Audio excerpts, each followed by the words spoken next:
Introdução. Por que ler este livro? Tem-se percebido que pessoas com um elevado nível de inteligência emocional, TLE, possuem uma extraordinária capacidade de realizar seus sonhos pessoais e profissionais de maneira equilibrada e consistente. Afinal, ser feliz é possuir as aptidões emocionais necessárias à arte de se conectar consigo e com os outros de forma harmoniosa, construindo redes de relacionamento e trabalho, confiança, realizações e talentos que, no conjunto, constituem a sabedoria humana. A inteligência emocional só será atingida quando o indivíduo for capaz de se responsabilizar pelo seu crescimento nas mais diversas áreas da vida, como também de contribuir para o crescimento das pessoas que o cercam. Esse é o maior objetivo deste livro, por meio de temas que combinam competências emocionais e autorresponsabilidade, descortinar as fragilidades e ineficiências do leitor e fazer com que ele assuma total responsabilidade pelos seus resultados, sejam eles quais forem. Em mais de 10.800 horas de sessões individuais de coaching integral sistêmico sobrescrito pude comprovar essa receita infalível: o ato de se responsabilizar por tudo o que acontece em sua vida traz a certeza de realização e plenitude. E estou disposto a levar para a sua vida esse método, essa consciência que aplico em minhas sessões individuais e em meus treinamentos de coaching. Este livro fará você ver a vida como um barco que precisa navegar para atingir seu destino. Para isso, alguém precisa comandá-lo nessa jornada, e esse alguém é você. Apenas você. De certo que não estamos no controle dos mares, dos ventos, das correntezas ou das tempestades, mas estamos no comando do barco de nossa vida e podemos usar todas essas variáveis a nosso favor. Assim, cabe a cada um decidir em quais mares navegar, quais recursos utilizar e qual rota seguir. Cabe a cada um ajustar as velas e o leme na direção certa, buscar os mantimentos necessários, os mapas e as cartas náuticas que o guiarão de onde está até onde deseja chegar. O melhor de tudo isso é fazer a jornada tão prazerosa quanto a chegada. Se você é essa pessoa e está à sua busca, atreva-se e descubra um mundo de possibilidades e conquistas oferecidas pela autorresponsabilidade. Descubra e desperte todo o poder que existe dentro de você. Quais ganhos no campo da inteligência emocional você terá? De encontro à supervalorização da inteligência racional, a ciência moderna, o dia a dia nas empresas e a prática de vida nos mostram que a inteligência emocional é mais importante do que a cognição, a intelectualidade e o conhecimento. Depois de levar milhares de alunos a aplicar a autorresponsabilidade, posso afirmar que os ganhos no campo da inteligência emocional são incontáveis. Um coaching integral sistêmico, CIS, é uma metodologia criada por mim. Nela, o coaching tradicional é expandido para trabalhar os lados racional e emocional do ser humano. Além disso, o CIS considera que as pessoas são sistêmicas, de maneira que, se uma área da vida está ruim, todas as outras serão afetadas. Falarei um pouco mais sobre isso ao longo do livro. Capítulo 1. Como tudo começou. 7 horas de uma manhã de setembro de 1997. Quando o despertador tocou, abri os olhos e encarei a dura realidade. Mais um dia estava começando, mais um de muitos dias repletos de problemas, carentes de prazeres ou confortos. Era mais uma página da minha vida que estava sendo escrita naquela manhã e, diga-se de passagem, uma vida nada interessante. Naquela época, meus problemas pareciam não ter solução. Quanto mais eu olhava as circunstâncias em que vivia, menos esperança tinha, e estava endividado, em processo de divórcio, com um negócio próprio que ia de mal a pior, distante da família e dos amigos, a pressão arterial estava elevada e eu tinha problemas renais. Essa era a minha vida naquele momento. Indo de encontro à realidade que eu vivia, decidi levantar mais tarde da cama e fingir que tudo estava perfeito e sem nenhum problema. E assim fiz. Tomei meu café da manhã como se fosse um príncipe, cabeça altiva e sorriso no rosto, vesti uma ótima roupa e fui ao shopping. Aquele dia parecia ser diferente, o céu estava mais azul e soprava uma brisa fresca e agradável. Apesar de todos os meus problemas, que eu decidirá os negar naquele dia, estava tudo em perfeito equilíbrio. Entrei em uma livraria e comecei a folhear diversas obras, até que me deparei com um pequeno livro vermelho escrito por um respeitado escritor da área de autoajuda, Roberto Chiniachik. Nele, deparei-me com um texto que falava sobre um mito grego. Foi a partir daquele pequeno texto, num livro de autoajuda, que minha vida começou a mudar de forma extraordinária. Ali, a minha chave ligou, os faróis se acenderam e comecei a andar, porém, daquela vez, na direção certa. A seguir, reproduzo na íntegra o texto que li naquele dia e compartilho o início da minha nova vida, uma vida extraordinária. A história de Sísifo. Um dos personagens mais interessantes da mitologia grega é Sísifo, o rei de Corinto. Ele era tido como o mais esperto entre os homens. Apesar de toda a sua astúcia, ou, talvez, justamente por causa dela, sempre se via diante das situações mais complicadas. Cada esperteza criava novas dificuldades que, por sua vez, pediam novos estratagemas, uma sucessão de saídas provisórias. Certa vez, Sísifo descobriu, por acaso, que Zeus havia raptado Egina, filha de Asopo, o deus dos rios. Como faltava água em suas terras, Sísifo teve a ideia de revelar a Asopo o paradeiro de sua filha, desde que este lhe desse em troca uma nascente. O pai desesperado aceitou de bom grado a proposta, deu a Sísifo a nascente e soube, então, que sua filha fora raptada por Zeus.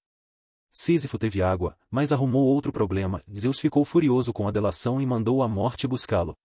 Confiando na própria astúcia, Sísifo recebeu a morte e começou a conversar. Elogiou sua beleza e pediu a ela para enfeitar-lhe o pescoço com um colar. O colar, na verdade, não passava de uma coleira, com a qual Sísifo manteve a morte aprisionada e conseguiu driblar seu destino. Durante um tempo não morreu mais ninguém. Sísifo, que soube enganar a morte, arrumou novas encrencas. Desta vez com Plutão, o deus das almas e do inconsciente, e com Marte, o deus da guerra, que precisava dos préstimos da morte para consumar as batalhas. Tão logo teve conhecimento do acontecido, Plutão libertou a morte e ordenou que trouxesse Sísifo imediatamente para os infernos. Quando Sísifo se despediu da sua mulher, teve o cuidado de pedir, em segredo, que ela não enterrasse o corpo dele. Já nos infernos, Sísifo reclamou a Plutão da falta de respeito de sua esposa em não enterrar seu corpo. Então, suplicou por um dia de prazo para se vingar da mulher ingrata e cumprir os rituais fúnebres. Plutão concedeu-lhe o pedido. Sísifo, então, retomou seu corpo e fugiu com a esposa. Havia enganado a morte pela segunda vez. Viveu muitos anos escondido, até que, enfim, morreu. Quando Plutão o viu, reservou-lhe um castigo especial. Ele foi condenado a empurrar uma enorme pedra até o alto de uma montanha, porém, antes de chegar ao topo, a pedra rolava montanha abaixo, obrigando Sísifo a retomar a sua tarefa até o fim dos tempos. Com esse texto eu me percebi. Comportamentos, até então despercebidos, revelaram-se. Vi que minha vida era um eterno recomeçar, que, apesar de todo o meu esforço e dedicação, quando eu estava prestes a ter alguma conquista, algo acontecia e tudo ia por terra. Percebi que me preocupava mais com o esforço do que com a conquista. De forma sistemática, eu não terminava o que começava. Constatei que minhas atitudes e ações eram intempestivas e sem planejamento, e isso era o que me prejudicava. Entendi, sobretudo, que eu culpava os outros por todos os meus insucessos e desgostos. Ficou claro para mim que tudo aquilo que eu estava vivendo nos últimos 13 anos não eram fracassos, mas, sim, os resultados das minhas ações e atitudes. Cada resultado negativo era um alerta de Deus para que eu vivesse de forma diferente, pensasse diferente. Afinal de contas, compreendi com clareza que eu vinha sendo meu maior sabotador. Por um lado, fiquei angustiado por reconhecer que, após a adolescência, eu vinha me fazendo de vítima e tendo pena de mim mesmo. Eu, literalmente, me boicotava para chamar a atenção e me sentir amado. Por outro lado, fiquei muito fortalecido e esperançoso, afinal, ficou claro também que eu era o capitão do meu destino, que eu havia conduzido a minha vida àquela situação e que, como condutor, eu poderia direcioná-la para qualquer outro lugar. Li o pequeno livro de autoajuda mais 4 vezes em 3 dias, senti cada frase, chorei cada palavra. Um novo Paulo estava sendo gerado.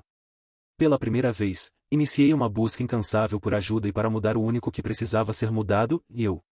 Contudo, como sempre digo, o melhor estava por vir. Certo dia, eu viajava com 2 amigas, quando batemos o carro e um poste caiu dividindo o veículo ao meio, de modo que ficamos presos. O combustível estava vazando e os fios do poste faiscavam, foi um momento de desespero, parecia que a morte nos rondava. Nós pedíamos por ajuda às pessoas que passavam, mas elas tinham medo de se aproximar. Depois de muito esforço e sem nenhum auxílio, consegui sair por entre as ferragens, empurrar a porta e tirar a motorista e a outra passageira de dentro dos restos retorcidos do que antes era um carro. Os raios de sol bateram no meu rosto e, só então, eu me dei conta de que nós 3 estávamos ilesos. Quem saiu daquele carro em destroços não era o mesmo Paulo. Eu estava renascendo aos 29 anos para uma vida extraordinária. Por ter sobrevivido intacto àquele acidente e ainda ter resgatado as 2 amigas, algo aconteceu dentro de mim, como uma voz insistente e maravilhosa que não cansava de dizer que minha vida tinha solução. Depois de ter consciência de que eu era o meu sabotador, coisas foram acontecendo como que por magia. As pessoas que conheci, os livros que li, os filmes a que assisti, até mesmo, esse acidente de carro me conduziram a um processo profundo de transformação. O passo seguinte foi entender o que são crenças 2 e programações mentais. Diversos artigos e livros de neurociência me mostraram que a mente humana é programada e que existem métodos para reprogramá-la. Cito aqui a pesquisadora da Unicamp Lenice Ferrari, e a plasticidade neural é a capacidade do cérebro de desenvolver novas conexões sinápticas entre os neurônios a partir da experiência e do comportamento do indivíduo. Com determinados estímulos, mudanças na organização e na localização dos processos de informação podem ocorrer no cérebro. É através da plasticidade que novos comportamentos são aprendidos e o desenvolvimento humano torna-se um ato contínuo. Esse fenômeno parte do princípio de que o cérebro não é imutável, uma vez que a plasticidade neural permite que uma determinada função do sistema nervoso central, SNC, possa ser desenvolvida em outro local do cérebro como resultado da aprendizagem e do treinamento. Assim, conhecer a história de Sísifo, sofrer aquele acidente de carro e descobrir mais sobre neurociência, isso tudo significou um renascimento para mim. Uma nova fase que começava, depois de 13 anos de muitos problemas, humilhações e fracassos. Após um ano desse renascimento, me vi dono de um negócio próspero, casado, com um patrimônio crescente, viajando o mundo inteiro cumprindo minha missão de impactar vidas e desfrutando sucesso pessoal e profissional. Eu venci. Aos 29 anos iniciei a minha caminhada para a vitória, a caminhada essa que continuo e continuarei por toda a vida. Hoje, meu casamento é ainda melhor do que há 20 anos, também me sinto mais saudável fisicamente, já corri 4 meias maratonas, tenho mais e melhores amigos e a minha empresa, onde eu também aplico e ensino a autorresponsabilidade aos meus parceiros e funcionários, já está presente em todo o Brasil e também em outros países da América do Sul e da América do Norte.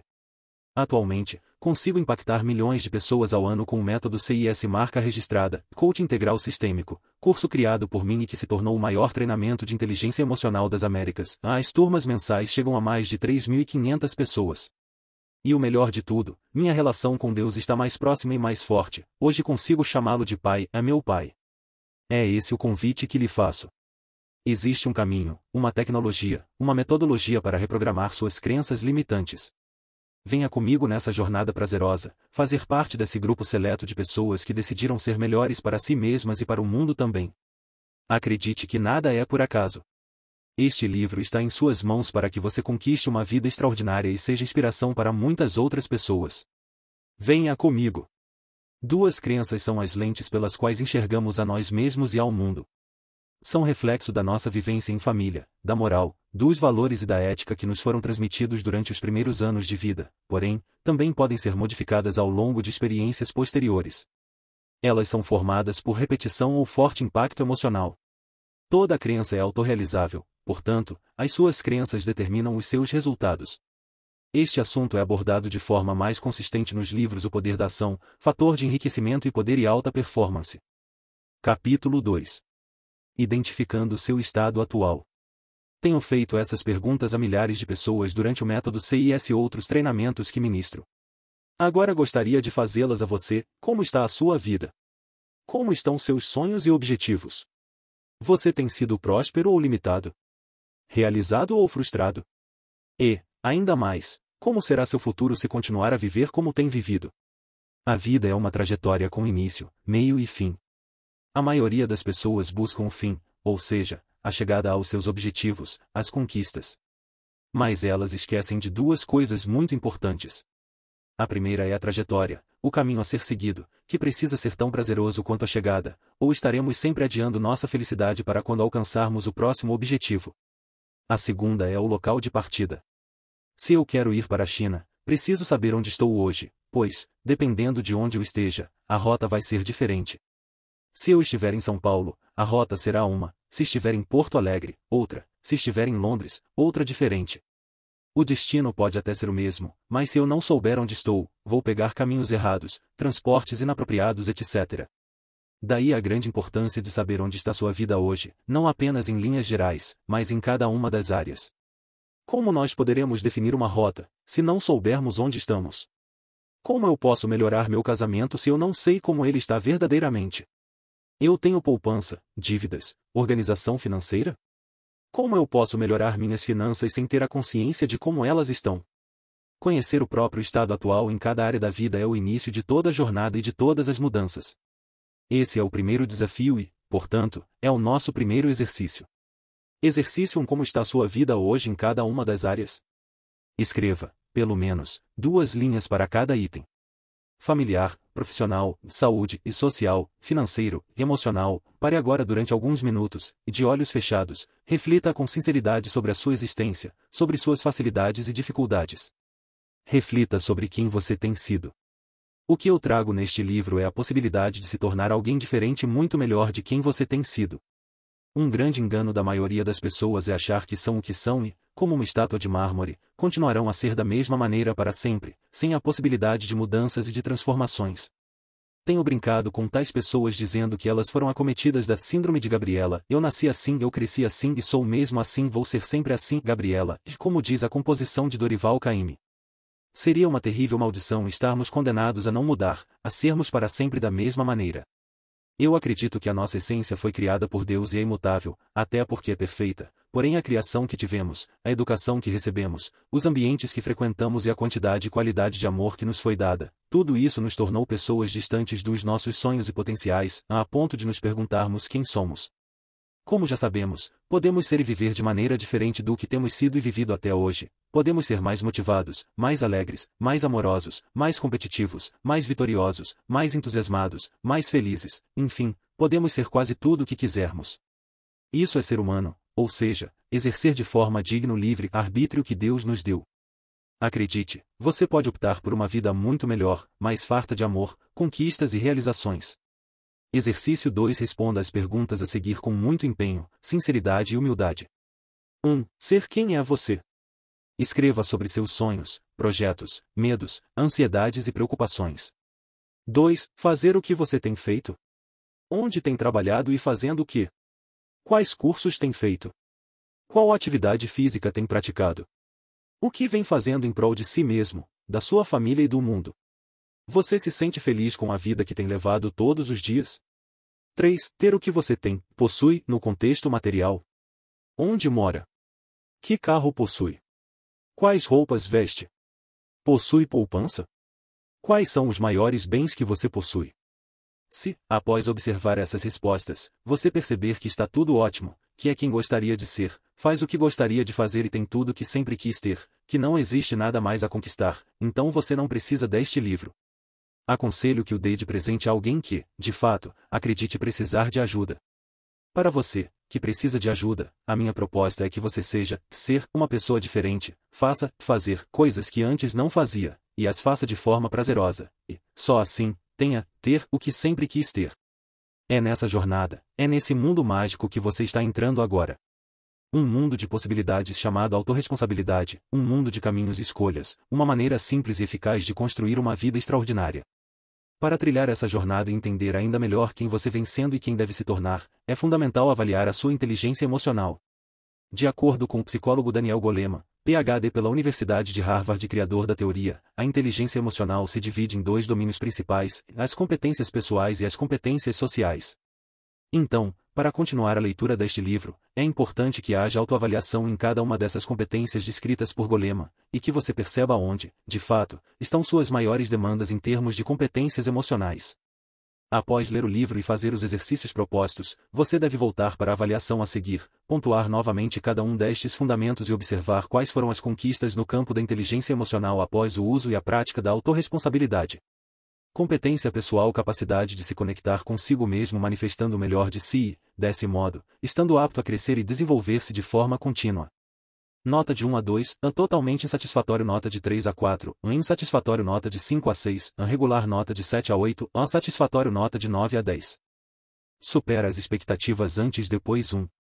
Autoconsciência emocional: você tem sido capaz de identificar e compreender as próprias emoções, bem como reconhecer o impacto delas na sua forma de agir, de tomar decisões e de se relacionar com os outros?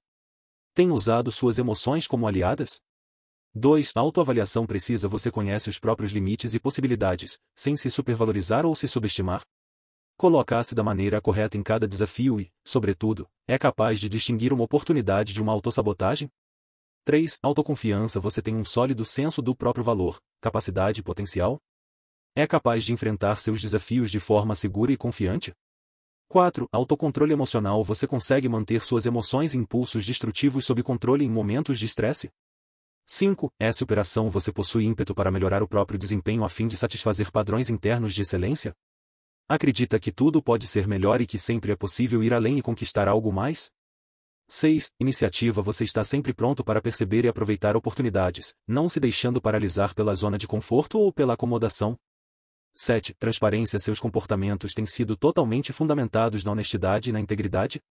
Você tem sido digno de confiança? O quanto as pessoas que o conhecem de fato confiam em você? 8. Adaptabilidade. Você tem se colocado de forma flexível na adaptação a pessoas com estilos diferentes? Você tem se adequado e flexibilizado em situações diferentes e incomuns? 9. Otimismo. Você sempre busca ver o lado bom dos acontecimentos em qualquer situação? Total. Agora você sabe quais competências emocionais pessoais estão mais frágeis. Dessa forma, pode visualizar quais prejuízos vem tendo em decorrência da falta de inteligência emocional. Vamos a um exemplo. Suponhamos que sua competência emocional pessoal número 5, superação, está com nota 3. Isso é um indicativo de que você poderia estar fazendo e produzindo muito mais, mas não está. Como consequência, sua vida provavelmente carece de realizações e conquistas. Agora, imagine que sua autoavaliação na competência 3, da autoconfiança, foi de apenas 4. Isso indica que você tem falhado diante de alguns desafios por insegurança, paralisando-se frente às oportunidades. Assim, peço que marque todas as competências emocionais pessoais que estão com nota abaixo de 7. Exercício 3. Para cada competência com nota inferior a 7, escreva quais prejuízos você vem tendo. Faça como no exemplo. Exemplo, competência nota prejuízo. Eu me apresentei mal em uma entrevista de emprego por falta de autoconfiança e também não tive coragem de autoconfiança. 4. Empreender com uma amiga, hoje ela está muito bem no negócio em que não entrei. Prejuízos nas competências emocionais pessoais. Competência nota prejuízo 1. Autoconsciência emocional 2. Autoavaliação precisa 3. Autoconfiança 4. Autocontrole emocional 5. S. Operação 6. Iniciativa 7. Transparência 8. Adaptabilidade 9. Otimismo. Após finalizar esse exercício, é mais fácil perceber quais competências emocionais pessoais precisam de sua atenção. Agora, é hora de analisar as suas competências sociais. Competência social. Capacidade de se conectar de forma positiva e harmônica com as pessoas à sua volta e, dessa maneira, contribuir com o crescimento delas. Nota de 1 a 2, totalmente insatisfatório. Nota de 3 a 4, insatisfatório. Nota de 5 a 6, regular. Nota de 7 a 8, satisfatório. Nota de 9 a 10, supera as expectativas. Antes depois 1. Empatia. Você é capaz de perceber as emoções alheias, compreender seus pontos de vista e se interessar de maneira ativa por suas preocupações, com empatia ao que outras pessoas sentem? 2. Consciência organizacional. Você consegue identificar e compreender as conexões sociais ao seu redor, sabendo com quem, como e quando deve falar. 3. É serviço. Você reconhece e busca satisfazer as necessidades das pessoas à sua volta. Você serve, auxilia e colabora sem pedir nada em troca. 4. Liderança inspiradora. Você orienta e motiva com uma visão instigante, conduzindo pessoas a objetivos mais elevados, possibilitando que elas façam o que antes não fariam e cheguem aonde, sem sua liderança, não chegariam. 5. Influência. Você dispõe da capacidade de persuadir e influenciar pessoas para que elas ajam de forma positiva e consistente. 6. Desenvolvimento dos demais. Você cultiva as capacidades alheias por meio de feedback e orientação? Você se preocupa em desenvolver, ensinar e capacitar as pessoas ao seu redor para que sejam mais e melhores do que já são? 7. Catalisação de mudanças. Você inicia e gerencia mudanças, liderando pessoas para uma nova e melhor direção? 8. Gerenciamento de conflitos. Você se empenha em solucionar divergências entre as pessoas, levando-as à integração, à conciliação, à aceitação e ao respeito mútuo? 9. Trabalho em equipe. Você é capaz de colaborar com o trabalho em equipes de alto desempenho? É capaz de se colocar como membro de uma equipe e, com humildade, dar o seu melhor para contribuir com o grupo e os objetivos dele? Total. Relembrando, os 2 espaços nas tabelas anteriores são para que você, antes de ler o livro, se autoavalie hoje. Além disso, é fundamental refazer a avaliação após terminar a leitura deste livro. Para uma avaliação mais completa, é interessante pedir que alguém de sua confiança o avalie nos mesmos critérios. Dessa forma, você perceberá os ganhos que teve no contexto da inteligência emocional e o quanto esses ganhos já são percebidos pelos outros. Faça o download desta ferramenta no site em www.febracis.com.br/livro. Autoexercício. Para cada competência social com nota inferior a 7, escreva quais prejuízos você vem tendo, como nos exercícios das páginas 21, 24. Prejuízos nas competências emocionais sociais. Competência nota prejuízo 1. Empatia 2. Consciência organizacional 3. Serviço 4. Liderança inspiradora 5. Influência 6. Desenvolvimento dos demais 7. Catalisação de mudanças 8. Gerenciamento de conflitos 9. Trabalho em equipe após essa autoavaliação de inteligência emocional e identificação dos pontos de melhorias. Leia todo o livro e faça todos os exercícios com dedicação. Só assim é possível, de fato, mudar o seu diagnóstico atual. A cada capítulo, tenho certeza de que sua vida nunca mais será a mesma, tanto em relação ao seu nível de inteligência emocional, quanto aos resultados de vida. Aquele que for capaz de perder uma corrida sem culpar os outros pela sua derrota tem grande possibilidade de algum dia ser bem-sucedido. Napoleão Hill. Capítulo 3. O caminho universal do progresso humano. Não importa a cultura ou a época, a mudança e o progresso humano possuem apenas um caminho, um fluxo. Aqui, vou descrever e explicar cada passo do progresso universal para que você possa trilhar a sua jornada pessoal de mudança, crescimento e conquistas, como na figura da página seguinte. Etapa 1. Consciência. Consciência é a principal característica humana. É a percepção ou entendimento que permite ao ser humano vivenciar, experienciar e compreender os aspectos do mundo que o cerca e também do seu mundo interior. Ela nos permite entender os porquês, as causas e os efeitos do que acontece em nossas vidas. Possibilita ainda que nos coloquemos corretamente na linha do tempo, isto é, nos faz perceber com clareza que o passado influencia o nosso presente e que o presente influencia o nosso futuro. Figura 1. A jornada do progresso humano em 4 etapas. Consciência é nossa parte divina, é o que nos faz perceber e sentir Deus. Costumo dizer que ter consciência é o que nos faz diferentes de um tatu. Explico melhor: há 5.000 anos, vivíamos em tocas e cavernas, da mesma maneira que os tatus. Quando havia chuva ou ameaças iminentes, corríamos para esses abrigos naturais. Hoje, no entanto, os tatus continuam morando em suas tocas, enquanto o ser humano vive em arranha-céus e viaja em aviões supersônicos. Fica a pergunta: por que o homem cresceu e progrediu tanto e o tatu continua o mesmo? Por que os hábitos humanos, comportamentos, emoção e racionalidade evoluíram tanto? A resposta está no atributo divino chamado consciência.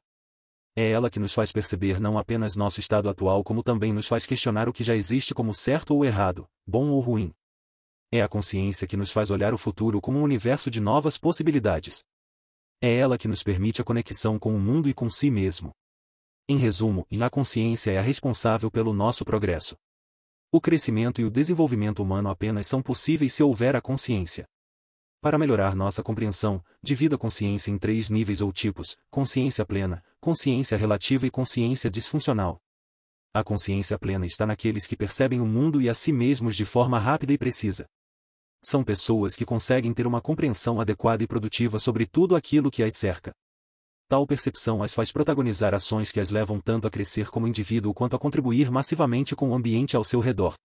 A consciência plena faz dessa pessoa uma forte candidata ao sucesso pessoal e profissional, possibilitando que ela se conecte de maneira produtiva por meio de redes benéficas de relacionamento.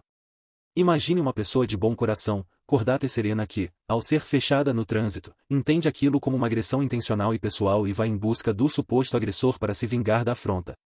A intenção é devolver na mesma moeda, xingar e ser agressivo com o outro motorista. Fica a pergunta: por que alguém de bom coração e pacífico no trato social se torna, de repente, agressivo e ameaçador? A resposta está na capacidade de interpretação da realidade. O que se manifesta neste caso é a consciência relativa e imperfeita, capaz de transformar um pequeno incidente sem vítimas em uma agressão intencional com consequências imprevisíveis.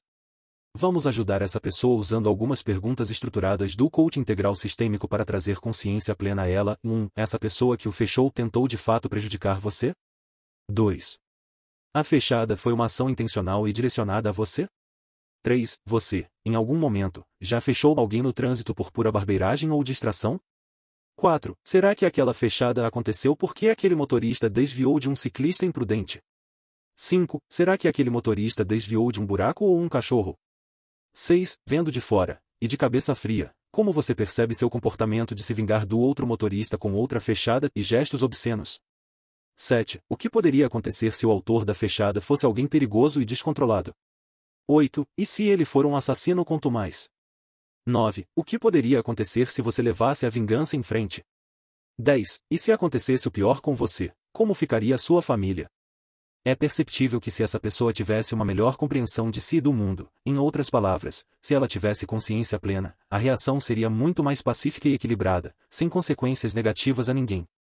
Podemos dizer que consciência plena é a perfeita consciência, percepção e compreensão de si, do mundo e das causas e efeitos que nos cercam. A consciência relativa é uma compreensão limitada, situacional, influenciável e precária da realidade de si e do mundo à sua volta. Pessoas com consciência relativa tomam decisões sábias em alguns momentos e decisões terríveis em outros. Agem certo com algumas pessoas e errado com outras. Em situações nas quais é necessário se manifestar, se calam, e quando o ideal seria calar, falam e fazem o que não devem. Já a consciência disfuncional é uma noção incompleta, irreal e debilitada a respeito de quem é você e do mundo que o cerca. A busca humana deveria ser uma jornada que inicia na consciência disfuncional, passa pela consciência relativa e termina na consciência plena. O desenho da página seguinte é uma ótima metáfora para explicar os 3 níveis da consciência humana. Quando a pessoa está no nível mais baixo de consciência, na base da montanha, ela não consegue ver nada, pois está no fundo do vale. À medida que ela sobe na montanha da consciência e atinge um patamar mais elevado, torna-se capaz de ver muito mais distante, porém sua visão é relativa, pois a própria montanha impede que ela veja o outro lado. Sua visão é limitada. Porém, quando se atinge o topo da montanha da consciência, a pessoa passa a ter uma visão total, panorâmica em 360° da realidade. Ela consegue enxergar até o horizonte e perceber até o que está por vir de forma bem antecipada. Essa pessoa conquistou a consciência plena. Figura 2. Os 3 níveis da consciência humana é difícil de reconhecer, mas a verdade é que não existe ninguém possuidor de uma consciência totalmente plena, não há ser humano dono de uma perspectiva perfeita de tudo que existe em si e à sua volta. Ninguém que eu ou você conheça chegou ao topo dessa jornada da consciência. Esse trajeto se torna difícil ou demorado por conta de nossas crenças limitantes, nossos valores invertidos, nossos traumas, e sobretudo, da qualidade de amor que recebemos durante a infância. Tais fatores são como verdadeiros obstáculos presentes em nossa escalada. A consciência relativa torna imprecisa a avaliação de nós mesmos e do mundo ao nosso redor, causando sempre prejuízo a alguém. E para que uma pessoa haja de forma disfuncional ou improdutiva basta ver nela uma consciência relativa ou, até mesmo, disfuncional. Nessas 2 categorias, basta um estímulo que atinja seus traumas ou que viole seus valores e ela irá despejar em si e no mundo comportamentos e reações improdutivas e disfuncionais. Quando você cura e restaura a consciência, automaticamente está curando a pessoa. Figura 3. Estímulos negativos nos 3 níveis de consciência. A figura acima mostra os resultados das 3 consciências mediante os estímulos negativos que elas recebem. Pela imagem, podemos ver com mais clareza que o nosso comportamento não é determinado somente pelos estímulos, traumáticos ou violadores de valores pessoais, que vivenciamos, mas também pelos diversos tipos de consciência que adquirimos. Nessa lógica, a consciência atua como um filtro, impedindo ou não que esses estímulos afetem nosso comportamento. Na consciência disfuncional não existe filtro, portanto os estímulos sempre irão resultar em um comportamento disfuncional e prejudicial. Já a consciência relativa possui um filtro simples, que pode atuar como filtro intelectual ou emocional ou de amor, peneirando parcialmente os estímulos ruins.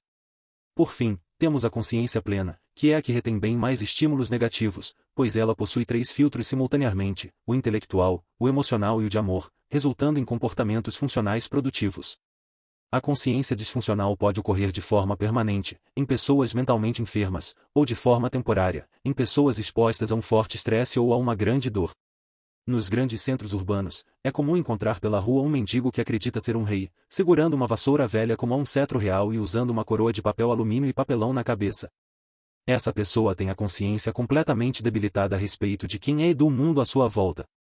Contudo, também é possível que pessoas comuns, quando acometidas por grandes traumas ou dores, percam momentaneamente a consciência e tenham comportamentos totalmente extremados e nocivos. Presenciei o caso de um aluno bem próximo a mim. Ele perdeu a filha em um acidente de carro, no qual sua esposa era motorista. Após o enterro, ele foi deixar alguns parentes no aeroporto e, não por acaso, eu estava chegando de viagem e esperava meu motorista na calçada do desembarque. Quando, de repente, vejo esse amigo passar por mim com passos rápidos, os olhos fixos e arregalados. Ele não me viu. Corri ao seu encontro, segurei-o pelo braço e olhei nos seus olhos. Ele parou, respirou fundo e foi recuperando a consciência, logo me abraçou e começou a chorar. Eu mantive o abraço silencioso até que ele se acalmasse. Em seguida, ele me confessou e eu estava indo matar o motorista daquele ônibus de turismo. Fitando nos olhos, fiz 2 perguntas: o que você está fazendo com essa arma e por que você ia matá-lo? Foi quando ele me explicou que carregava uma arma no carro por ser representante comercial e passar boa parte do tempo nas estradas. Naquele dia, quando ele estava ajudando a tia idosa a atravessar a rua, havia um ônibus parado sobre a faixa de pedestre. Meu amigo apontou para a faixa, mostrando ao motorista que o ônibus estava parado no lugar errado. O motorista, sem consciência de respeito ao próximo, passou a xingá-lo e a dizer a ele que cuidasse da própria vida. Meu amigo estava sob forte trauma e intensa dor, afinal, estava retornando do enterro da filha. Foi fácil perder a consciência de quem ele era e do mundo ao seu redor e partir para uma ação extremada. Mas, graças a Deus, eu estava ali naquele exato momento e pude trazer-lhe lucidez e impedir que o pior acontecesse. Libertei 1000 escravos. Poderia ter libertado outros 1000 se eles soubessem que eram escravos. Essa frase foi dita por Harriet Tubman, abolicionista norte-americana, na década de 1860. Em outras palavras, o que ela está dizendo é que já libertou muitos negros escravizados nos Estados Unidos, e poderia ter libertado muitos outros se eles tivessem consciência plena e percebessem que eram escravos e que isso não era correto, justo ou bom. Agora, olhando para sua vida, me responda, quantas pessoas você quis ajudar e elas não aceitaram porque não tinham consciência dos próprios problemas? Quantos alcoólatras não buscam tratamento porque não possuem consciência plena de que são adictos? Quantas pessoas estão se relacionando com quem as maltrata, numa relação disfuncional e injusta, porque não têm consciência de que aquele relacionamento é doentio? Quantas mães vivem à margem da dedicação materna, expondo seus filhos à dor, ao abandono e à solidão e sem ter consciência do mal que estão fazendo às suas crianças? É fácil compreender que nenhuma mudança intencional acontecerá sem, antes, haver a consciência dos resultados atuais e de como será o futuro se você continuar com os mesmos comportamentos. Os exercícios do capítulo 2, sobre o estado atual, tinham o objetivo de começar a trazer ao leitor a consciência sobre como está sua vida hoje, quem você é e quem deve se tornar. No treinamento Método CIS Marca Registrada dedico um dia inteiro de curso apenas ao binômio consciência e ciência. Busco trazer aos participantes a consciência de quem eles são, de como têm vivido e também de um mundo de possibilidades que eles podem viver. Também trago consciência de todo o arcabouço científico que está nas entrelinhas e nos fundamentos do curso. Dedico as primeiras 14 horas de Método CIS Marca Registrada apenas para trazer consciência aos alunos. Tendo conseguido isso, todo o restante se torna muito mais fácil. Podemos medir a debilidade emocional de uma pessoa pela dificuldade de olhar para si e para o mundo e de ter consciência plena da própria vida. Quanto menor esta capacidade, maior a debilidade e menor a inteligência emocional, em consequência, maiores problemas e menos resultados positivos. Portanto, o primeiro passo para desenvolver a inteligência emocional é adquirir consciência, e você é o único responsável por trilhar essa jornada. Existem várias maneiras de se conquistar a consciência. A mais comum, infelizmente, é pela dor. É quando uma pessoa vive o prejuízo, as consequências e as dores de algo que não conseguiu ver ou, na verdade, não quis tomar consciência. Porém, depois de viver o prejuízo e a dor, e sem ter o que fazer, ela reconhece seus caminhos errados, se arrepende e muda. Vamos chamar esse momento de cair a ficha. É quando a consciência invade e as transformações começam a acontecer. Além da dor, existem mais duas maneiras de conquistar a consciência. Uma é pela educação cognitiva e racional, geralmente oferecida pela escola. A outra é pela educação emocional, que começa em casa por meio do amor de pai e mãe, ou pai e mãe substitutos. Olhando para o Brasil, vemos muita falta de consciência e, como resultado, muitos atos nocivos e extremados. Isso decorre de uma educação de base muito ruim e incapaz de levar as pessoas à reflexão e à compreensão de si e do meio em que vivem. Este livro, em seus conceitos, afirmações e reflexões, vai cumprir esta etapa de direcioná-lo a um patamar elevado de consciência, mudanças e progresso. O que impede alguém de ter consciência plena? Muitos motivos fazem com que alguém haja sem consciência, causando prejuízo a si e ao próximo. Os dois principais são, em falta de empatia e caráter antissocial, vulgarmente conhecido como sem caráter. Empatia é a capacidade emocional de se colocar no lugar das outras pessoas, percebendo o que elas sentem e ficando atento às consequências que suas ações poderão ter na vida delas, mesmo que não seja uma consequência imediata. Daniel Goleman classifica essa característica humana como uma das competências emocionais sociais. Na prática, ela determina como a pessoa se conectará com os outros. Um pai sem empatia baterá no filho, gritará com ele, irá humilhá-lo e criticá-lo sem perceber toda a dor que estará causando, muito menos as consequências disso na vida da criança. Um gestor sem empatia maltratará seu subordinado com comparações, acusações, grosserias e indiferença, o que, em conjunto, pode até ser chamado de assédio moral. Contudo, mais uma vez, se essa pessoa não tem empatia, todos vão perceber sua forma rude e grosseira, menos ela. As consequências para a empresa são óbvias. Uma delas é a certeza de que esse líder não formará um time de alta performance. Afinal, Que talento profissional está disposto a se deixar liderar por alguém rude e cruel? Estava ministrando o método CIS marca registrada quando, num dos intervalos, uma aluna me procurou pedindo ajuda. Ela confidenciou que traía seu marido com frequência e com muitos homens diferentes. Tentando não fazer uma cara de espanto, continuei olhando para ela com atenção. Ela continuou: na questão não é apenas eu trair meu marido. A questão é que, ao chegar em casa, depois dos meus encontros sexuais, eu não sinto culpa, remorso, nem consciência pesada. Olho para meu marido e meus filhos como se nada tivesse acontecido. Por que me comporto assim e não sinto nada? Chorando, ela pediu minha ajuda. Ao usar o termo consciência pesada, ela deixou claro o que estava acontecendo. O problema era uma lacuna emocional na competência e empatia. Ela simplesmente não era capaz de perceber os sentimentos e a dor alheia. Em outras palavras, ela não tinha a menor consciência ou capacidade de se colocar no lugar de seu marido ou de seus filhos. Essa lacuna, ou disfunção emocional, ao longo do tempo foi adulterando seu caráter, tornando-a uma mulher promíscua e secretamente vulgar. As fichas estavam caindo no método CIS marca registrada, sua percepção sobre si estava sendo descortinada e ela estava tomando consciência de quem vinha sendo ao longo dos últimos anos. Naquele momento, ela estava iniciando a jornada do progresso humano, e a primeira etapa estava sendo cumprida. Ela estava tendo consciência plena sobre seus valores morais, egoísmo, caráter e comportamento. Porém, mais do que isso, ela se colocou no lugar de seu marido e seus filhos e percebeu como se sentiria caso estivesse na posição deles. Meses depois, encontrei essa aluna em uma viagem internacional com sua família, e ela veio me agradecer dizendo que, depois do método CIS marca registrada, havia se tornado outra pessoa. Ela havia rompido todos os casos extraconjugais e agora percebia os sentimentos do marido e dos filhos, pautando suas ações e reações nisso. Relatou que estava vivendo a melhor fase de sua vida, não apenas em casa, mas também com seus parentes, com os quais havia se tornado mais paciente e cordata. As mudanças ocorreram também no âmbito profissional e ela se tornou uma líder infinitamente melhor e, pela primeira vez, se sentia querida pelos seus colaboradores. O que aconteceu com essa aluna para chegar a tantas conquistas e mudanças em tão pouco tempo? São duas as respostas. A primeira e principal foram as fichas que caíram no método CIS marca registrada e as novas crenças que ela obteve durante o processo. A segunda foram as 10 perguntas poderosas, que pedi que ela respondesse a cada uma 5 vezes. Trago-as a seguir: 10 perguntas para ativação da consciência. Primeira: como você chamaria uma mulher que trai o marido frequentemente? Segunda: como você chamaria uma mulher que trai o marido com tantos homens diferentes? Terceira: como você gostaria que fosse a esposa de seus filhos no tocante a respeito, paciência e fidelidade? Quarta: você perdoaria sua nora se fizesse com seu filho o que você fez com seu marido? Quinta: você não é o que gostaria de ser, nem o que diz que é, muito menos o que os outros dizem a seu respeito. Você, na verdade, é o que faz corriqueiramente e as consequências disso. Levando em conta essa frase, como você se descreve em termos de caráter? Sexta: como você reagiria se visse ou soubesse que seu marido atrai com frequência e com várias mulheres?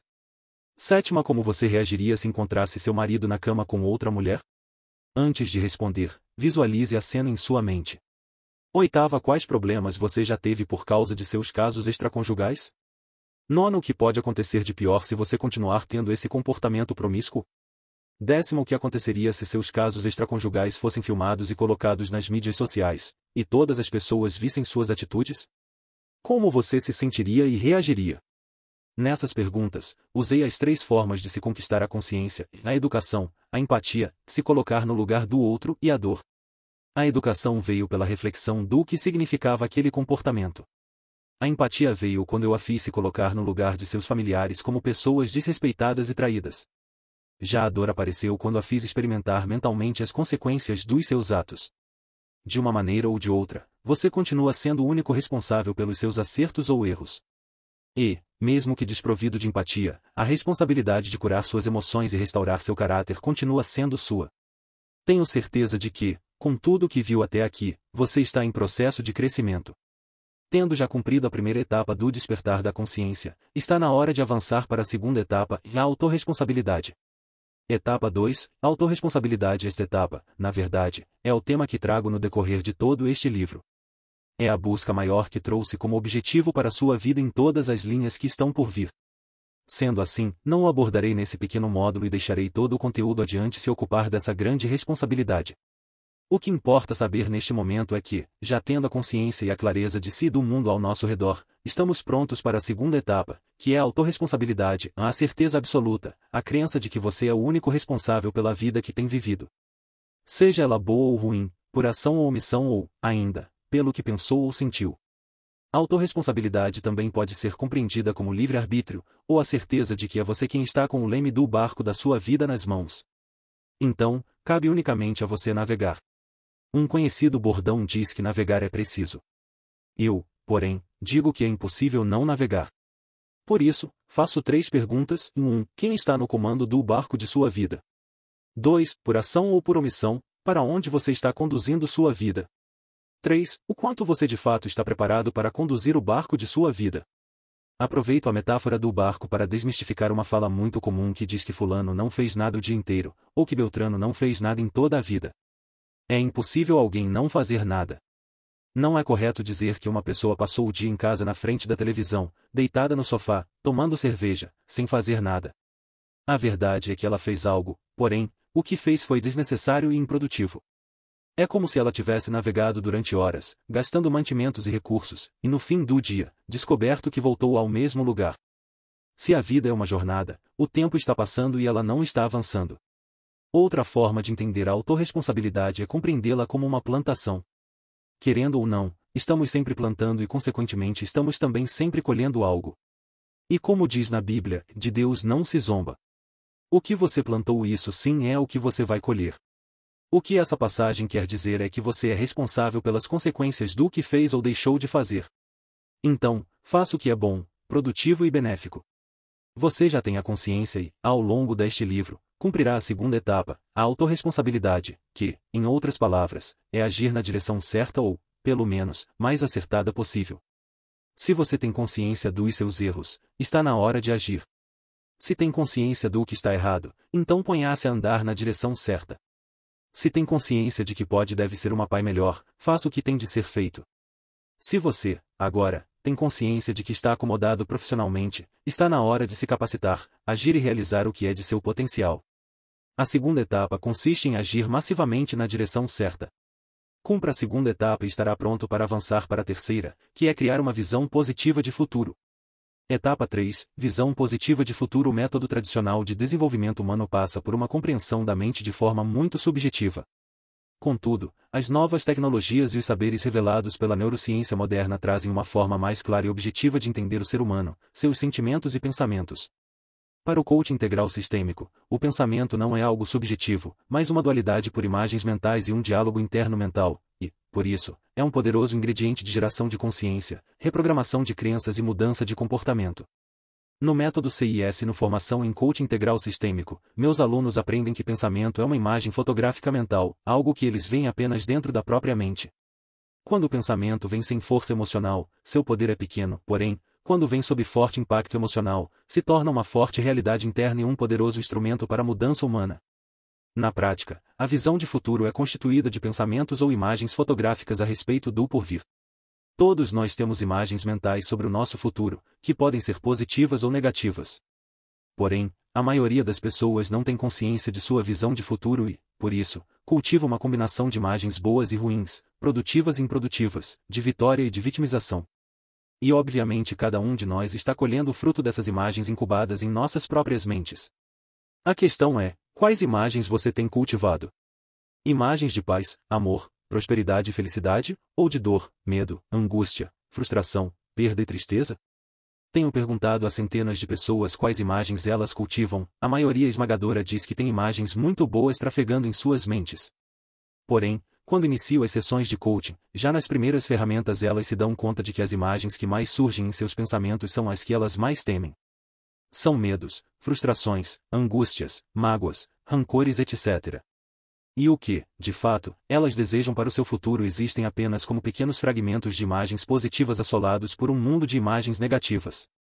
Com uma análise profunda, detectamos na maioria das pessoas uma visão positiva de futuro confusa e pouco definida, já a visão negativa composta por seus medos e mágoas é percebida como uma imagem fotográfica clara e explícita.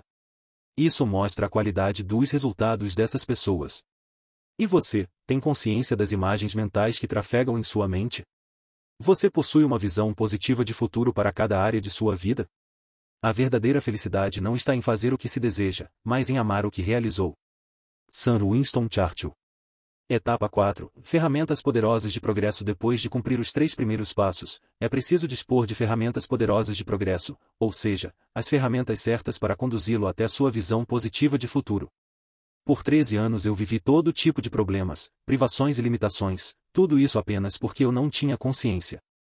A partir do momento em que me dei conta de todos os meus erros, passei a viver de forma autorresponsável, assumindo a responsabilidade pelos meus fracassos e pelos meus sucessos.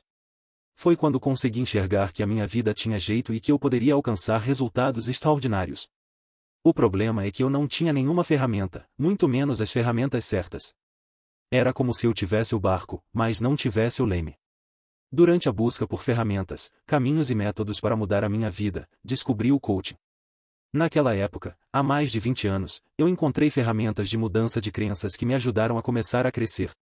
Com a ajuda dos cursos, livros e artigos sobre neurociência, desenvolvimento humano e coaching, comecei a mudar o meu mindset, a minha programação mental. E, a partir das minhas mudanças, percebi que poderia também contribuir com a vida de outras pessoas. Com o passar do tempo, fui vendo que o coaching tradicional, por se pautar demasiadamente em questões cognitivas, tinha suas limitações. Enquanto alguns clientes evoluíam de forma acelerada, outros simplesmente não conseguiam sair do lugar, devido a traumas e bloqueios emocionais. Para superar essa barreira, criei o meu próprio método de coaching, o coaching integral sistêmico. Nele, expandi o coaching tradicional, trabalhando a razão e a emoção ao mesmo tempo e com a mesma intensidade. O coaching integral sistêmico é um composto de ferramentas que leva o cliente a resultados extraordinários em tempo recorde, porque consegue modificar profundamente as crenças mais enraizadas. Não ter as ferramentas certas é como identificar que se tem uma doença, mas não ter o remédio ou, pior, usar um remédio errado e ineficaz. Se queremos uma jornada de sucesso, precisamos andar, porém não adianta andar em qualquer ritmo e para qualquer direção, é preciso andar rápido e pelo caminho certo. Uma redefinição de sucesso: rir muito e com frequência, ganhar o respeito de pessoas inteligentes e o afeto das crianças, merecer a consideração de críticos honestos e suportar a traição de falsos amigos, apreciar a beleza, encontrar o melhor nos outros, deixar o mundo um pouco melhor, seja por uma saudável criança, um canteiro de jardim ou uma redimida condição social, saber que ao menos uma vida respirou mais fácil porque você viveu. Isto é ter sucesso. Ralph Waldo Emerson. As 4 armadilhas. Não importa a cultura, o local ou a época em que você vive. Só existe uma estrada para chegar ao topo, e ela passa, necessariamente, por consciência, autorresponsabilidade, visão positiva de futuro e as ferramentas certas. Porém, existem 4 armadilhas que impedem essa jornada. Quem entender e aplicar esse misto de conceito e método terá um mundo de conquistas e de progresso sem os percalços ao longo do caminho. Primeira, arrogância e prepotência. Segunda, vaidade. Terceira, atalho. Quarta, zona de conforto. A primeira armadilha é a da arrogância e prepotência. Trata-se de quando você acredita que pode fazer algo que, na verdade, não pode. Quem está preso a essa armadilha de eu sou bom, eu sei fazer, eu já sei disso. Para essas pessoas eu pergunto: e se você sabe tanto e é assim tão bom, quais são os seus resultados? Item: você sabe ganhar dinheiro? Então, como está a sua conta bancária? Quantas aplicações financeiras você tem? Qual o seu patrimônio? Item: você sabe gerir um negócio? Como está a sua empresa? Ela vem crescendo de forma consistente? Item: você é um excelente pai? Como está a autoestima do seu filho? E os resultados dele, como estão? Item: você é um ótimo marido? Como está o seu casamento? Ele é repleto de afeto, carinho, respeito e harmonia? Você não é o que gostaria de ser, nem o que diz que é, você é o que faz e os resultados que colhe. Dos 17 aos 30 anos eu tentei ter sucesso sozinho, e foram 13 anos quebrando a cara. Por experiência própria, eu digo: se você não conhece a estrada, peça ajuda. Busque livros, treinamentos, coaches e mentores que possam conduzi-lo pelo caminho das pedras. Você não é o que gostaria de ser, nem o que diz que é, você é o que faz e os resultados que colhe. Acredite, você não é uma ilha. O que você sabe é sempre pouco diante de tudo que ainda tem para aprender. E, por mais que você acredite que é capaz de fazer sozinho, você precisa de ajuda. A segunda armadilha se chama vaidade. Há quem compre o que não precisa, usando dinheiro que não possui para mostrar a pessoas das quais não gosta. O nome disso é vaidade, quando você determina as suas ações pela imagem que quer passar para os outros e não pelo que é certo ou benéfico.